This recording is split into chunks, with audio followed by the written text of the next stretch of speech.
to A Boring Revolution, your number one news source for everything in regards to the Boring Company. We had an absolute gift from heaven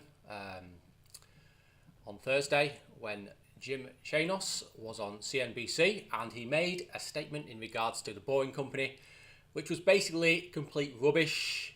It was based on zero facts.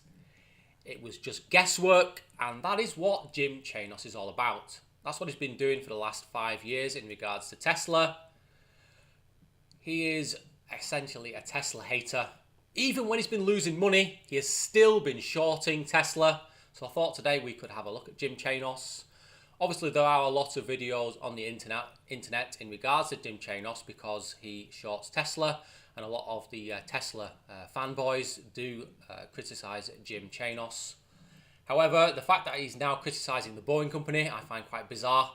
It shows that his thesis on Tesla is falling apart, and therefore he has to turn his attention to other companies. So, what do we know about Jim Chanos? His most notable success was in regards to Enron. Obviously, Enron failed. He predicted they were going to fail, and he shorted the stock. Thus, he made himself quite a lot of money and did very, very well for his company. Since then, he's had quite mediocre performance, and in the last sort of 2 to 3 years, pretty poor performance in terms of shorting companies. And I thought today we could look at some of the companies that he shorted. So, I've pulled this article off CNBC. He's obviously on CNBC quite a lot. They do like his kind of negative message that he pushes regarding Tesla. So they bring him on quite a lot to chat basically a lot of rubbish. Jim Chanos, known for his Enron takedown, fires off tons of new stocks that he's betting against. What is he betting against at the moment? Well, quite a few things. He's the president of I'm not sure how to pronounce that. Continental Associates. He's always been vocal on many of his big trades. He was one of the early fund managers to wave the red flag on the one-time high-flying energy giant Enron. And just go to the bottom of this article, which is quite a good article. He's talking about how he's now shorting Dunkin' Donuts and the parent company to Burger King, which he may have some legitimacy to do that. However, the current market is booming. Stocks are going up at record levels. It seems maybe a strange one to do that with Dunkin' Donuts. However, the proof is in the pudding, as they say. We will see in the next 2 years what happens with those companies. So here we go. Here's a statement. Continental has more than $2 billion in assets under management spread across a short-only fund and a hedge fund.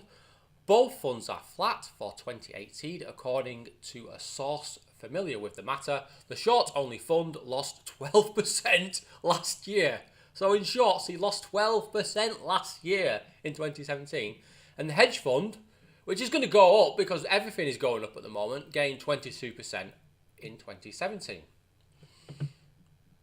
So, one of the companies that he's recently shorted in the last sort of 18 months was Alibaba, which is absolutely bizarre because Alibaba is possibly the next Google, the Chinese Google, expanding rapidly. It's got a really... Jack Ma is the owner of Alibaba. He's a real sort of entrepreneurial genius.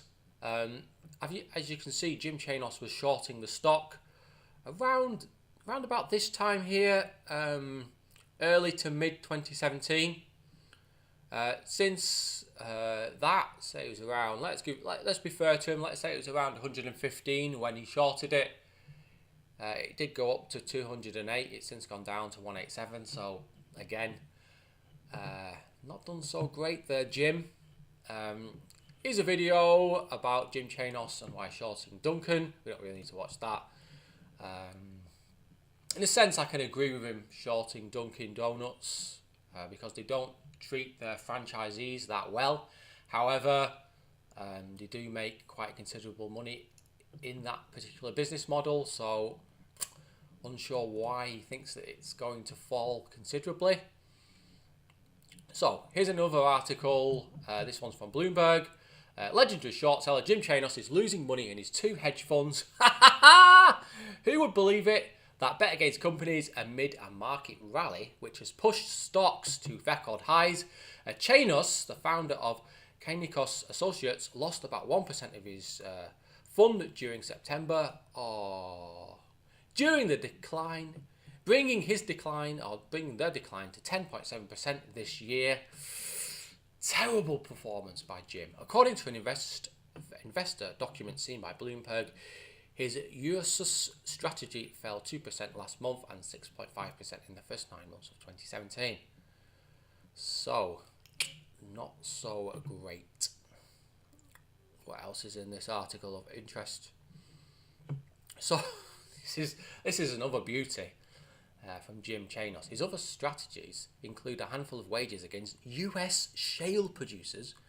We're right in the middle of a second shale oil boom, and he is shorting shale producers, such as Continental Resources Inc. And he has bet against the Alibaba group. Jeez. So, let's just have a look at Continental Resources. He was betting against Continental Resources towards the end of 2017, mid to end of 2017. So it was around this, but we don't actually know when he did it. So it was somewhere in between $48 and $57. At present is 62. It did actually go up to 67. So again, another huge fail for Jim Chanos, shorting a ridiculous company. US shale is booming, and it will be booming for the next probably 10 to 15 years based on the current oil and gas prices. Insane, Jim.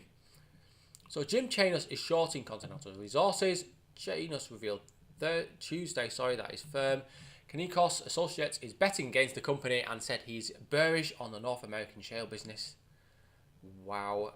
Short seller Jim Chanos warned that the North American energy industry could be overhauled and specifically called out Continental Resources in a Best Ideas presentation at a conference on Tuesday. In our view, people have been looking at this industry through the rose-coloured glasses of Wall Street, said Chanos at the CNBC Institutional Investors Delivering Alpha Conference at the Pier Hotel in New York. Wow. What do I think to that? Insane. No wonder his fund is down by like 10-11% this year. He keeps making stupid decisions. So, let's look at what I think in regards to what he has said on CNBC in regards to the Boring Company. So he did have quite a bit to say. I was very surprised when I watched the video. Here it is. I'm very sorry about the sound quality, by the way, guys. I need to work on this. It's because it's coming through the back of the computer and the microphone is at the front. That's a scary place to be in Tesla. So this is Jim Chanos on the CNBC. And this is him talking initially about Tesla and then the Boring Company. So if you had looked at, forget it's Tesla, forget Elon Musk, if you looked at the CEO and you saw what you can only describe as irrational behavior, right? You got to believe that just doesn't stop with the tweeting, right? That it extends to how a company's managed. Well, let me give you a great example about that. In mid-June, it's a big assumption. Elon Musk and Rahm Emanuel got up before a big group of people at the press in the city of Chicago, and they said that the Boring Company, Elon Musk's Boring Company, would be building a tunnel 18 miles from the Loop to O'Hare through residential neighborhoods. No. And Musk claimed that they would do it in under 3 years. They'd begin this fall. It would cost only $1 billion, and the Boring Company would pick up all the cost. Now, I think each one of those statements is probably not true. And yet, it got a lot of press. It got, he's going to build a subway from the 2nd Avenue subway extension in New York City cost about $2 billion a mile. Took 15 years. It took more, 20 years, right? Not done. Yeah, and he's just going to simply burrow through 18 miles of Chicago residential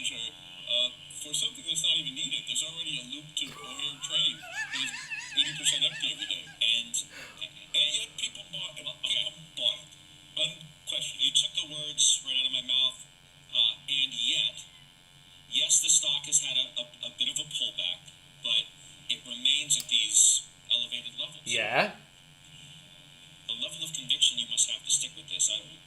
What is that? I mean, well, again, I've said it before. I mean, this stock, So, level of conviction, more like the level of stupidity. He's basically got into Tesla hoping that it was going to fail 3, 4, 5 years ago when it was around $30, $40, and has absolutely lost his arse on every single short position that he's had on Tesla.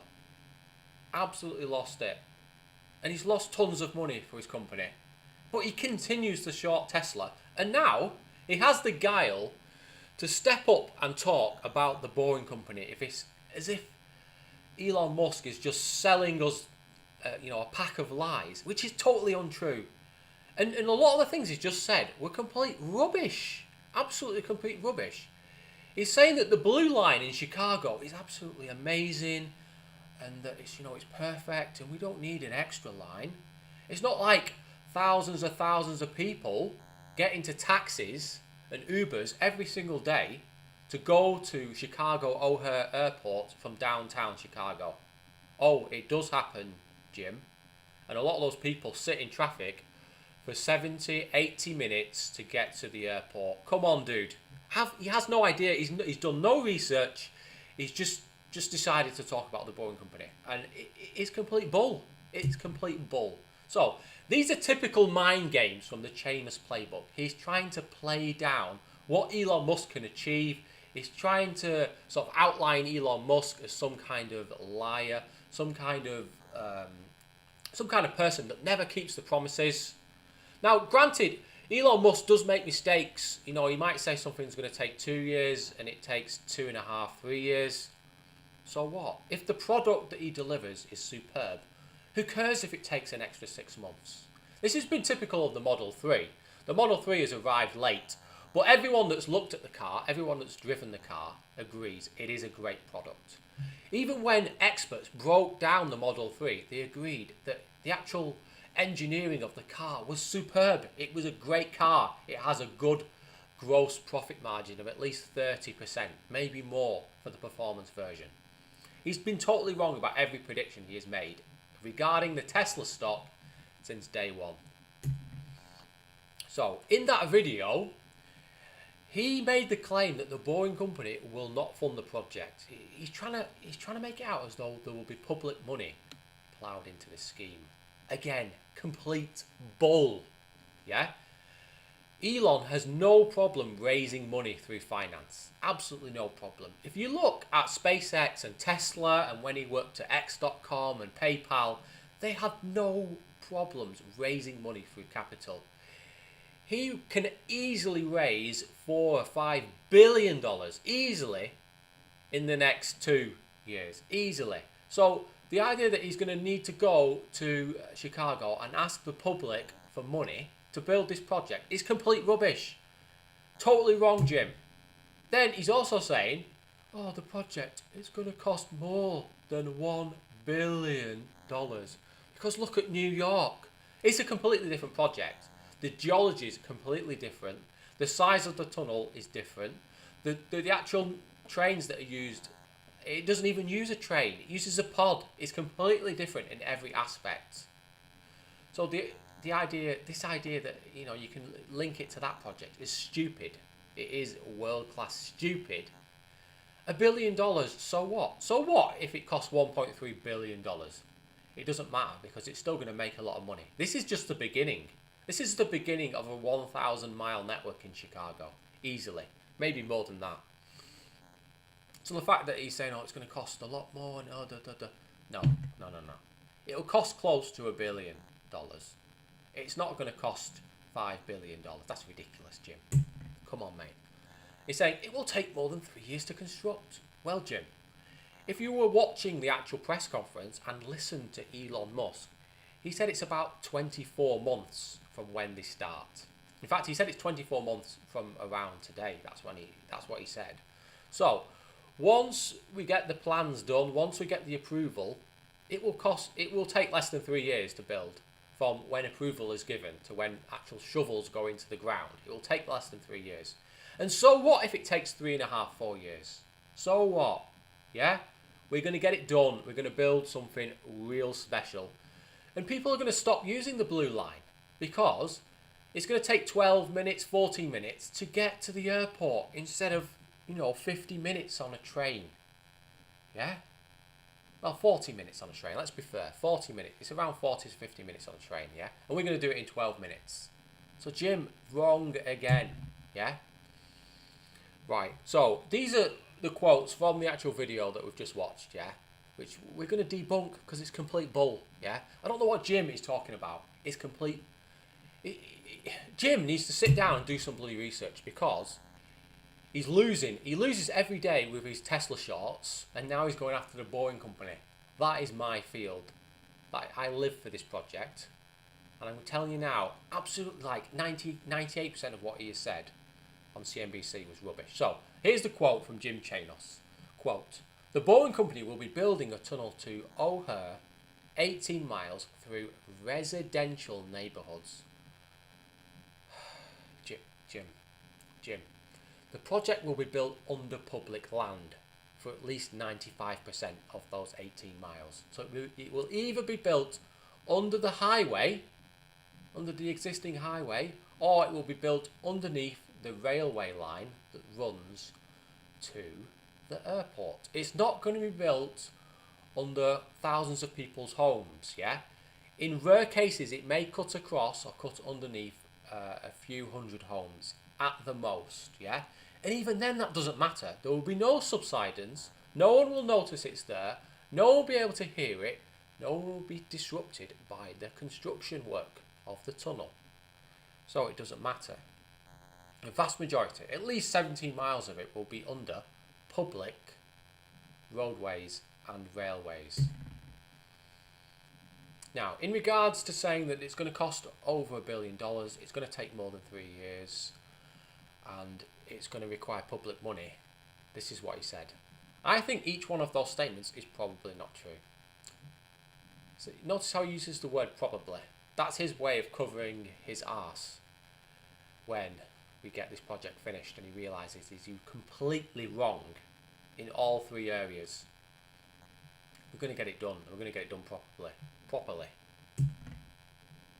Now this is the best one. This is the quote of the day from Jim. He's going to build a subway, the 2nd Avenue subway extension in New York. Costs about $2 billion a mile, and it took 20 years. Wow, Jim. Wow, you're comparing apples and oranges. Completely different geology. If you know anything about New York, you will know that the actual geology under New York is some of the toughest, strongest, I believe it's granite, or some kind of basalt. It's very, very tough to dig through. The New York project was badly planned from the beginning, and that's why it cost $2 billion a mile. Plus, they had to use a lot of union workers, hence why the cost just ballooned. It will cost nowhere near $2 billion a mile. Yeah, it won't even cost $20 million a mile. It'll cost a lot less than that, probably half that. Yeah, it'll be somewhere between $10 and $20 million a mile because they're using the limestone machine. Once they go to the proof rock machine, they'll be able to get it below. I believe they'll be able to get it below $10 million a mile. It's just ridiculous to compare one project that's completely different to the Chicago project. So again, totally wrong, Jim. It's not going to take 20 years. It's going to take 2 to 3 years to build the Chicago loop. It's going to be done for less than $1 billion.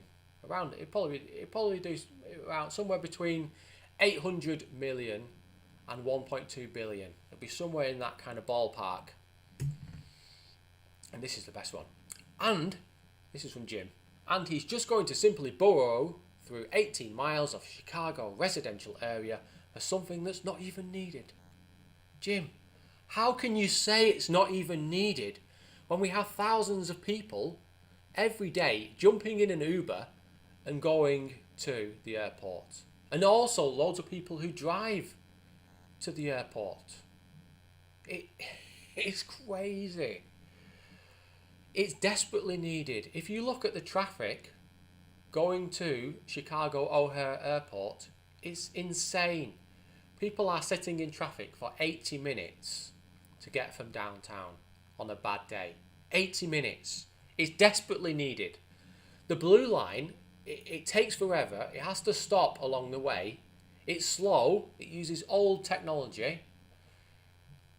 We need something better, and that's what the Boring Company is going to build. So, this is my personal message to Jim Chanos. I'm pretty confident he'll never see this, but hey. Dear Jim, dear Jimmy, my lad, we are winning and you are losing. We are winning the electric car race. Internal combustion engines will be dead in the next 20 to 30 years. They are already in decline. China is moving towards electric vehicles at a rapid pace. Tesla is building more vehicles every single quarter, near enough. If you look at the last 2 years and look at each quarter, Tesla continues to build more and more and more vehicles. If you compare 2017 and 2018, when we get to the end of the year, massive increase in vehicle production from Tesla. Absolutely huge. The company is growing at a rapid pace. The share price has gone up. The share price was $30. It went up to $382. Yeah? $382. You're losing in the short game. We are going to dominate. Tesla is going to be a $300 billion company. And it'll be sooner than you think, Jim. So, if you want to keep shorting it, go for it, man. Because you're just going to lose loads of money. Your reputation is already in the garbage pit. You had your one, glory day when you shorted Enron and you made some big money. And you had a few other companies that you shorted and made a little bit of money. But, you're an old guy, Jim. Yeah? Your time is up. It might be worth retiring, Go to the Caribbean and just chill out. Because every time you short these big technology companies, you lose. Yeah? If you don't want to listen to me, please, why don't you show some balls and put every single dollar you own into shorting Tesla, into shorting Alibaba, and in shorting Continental Resources. Please, continue to short those three companies, yeah? If you believe so much that they're going to fail, that their, turnover is going to fall, they're going to end up failing, then please, continue to short these companies. Put your money where your mouth is. Because at the moment, you're losing money. You're losing money. Your portfolio is just red, yeah? Other than the hedge funds that's, you're actually back in the market, your actual short positions are in the red. So please, think about what you're doing before you go bankrupt. In as little as 4 months, your short thesis on Tesla will implode, yeah? Tesla, in the next quarter, Q3, will announce profits. It'll be a small profit, maybe only 1 or 2%, maybe 3%. In Q4, we're talking more like 5 or 6%, maybe more than that. And at that point, the game is up, Jim. You're just going to have to accept that you lost. You lost your money. Pull your money out and just retire. Because your performance over the last 2 or 3 years has been appalling, Jim. You keep losing. And you're going to lose bigger if you keep playing these same games. Right. There's my little rant. Sorry about that, guy. He's got a bit angry, but it's cool. We don't need to do any more videos on Jim, because I think Jim's going to be going away rather quickly. I don't think he's going to be on CNBC in October or November or December. I think he'll be long gone by then. So, found this cool picture of Elon Musk with his tunnel boring machine. I'm just thinking in regards to something that I previously said in regards to the actual Boring Company TBM, and in terms of the actual battery pack that they will need to power that machine. I think I said like 5 megawatts, which, like, thinking back, is actually insane. I think I meant to say more like 50 megawatts, probably more like 100 megawatts would be required to power a machine of this size. It would be fed via the actual train cars, which would probably pull up and then recharge the actual tunnel boring machine every 2 to 3 hours. They'd probably need supercapacitors, or maybe another battery pack in the actual train that was even bigger than the one in the TBM. Who knows? You'd need to constantly recharge it all the time, maybe every 2 hours, especially when it's progressing at a good rate. If this machine was travelling at 0.2 miles per hour, you'd probably need to recharge it at least every 2 hours, if not quicker, even with a 50 megawatt battery. I thought we'd look at this video again. I keep looking at this video and ideas popping into my head, because it kind of gives us the idea of how they're going to do this. I think the reason they've gone for these kind of guide wheels excuse me guys, it's because it's a lot simpler to use a system like that, rather than having a kind of like fully autonomous, like level 4 self-driving system in the tunnels to begin with, which would be quite complicated to develop. So they could simply just use kind of like almost like a basic kind of autopilot system, and you have these guide wheels which extend out and sort of just allow the pod to touch the sides of the curb or the tunnel and just guide it along, and it can build up quite a good speed without going off the track or smashing into the walls. Yeah, so thanks again guys, thanks for watching. I appreciate people watching this channel. It's continuing to grow, we're getting more subscribers. Hopefully going to have some more content, maybe at the beginning of next month. If you've got any ideas for content, please send it in. I do appreciate all the feedback that I'm getting. Please like and subscribe. And also guys, remember, don't be boring, and peace out.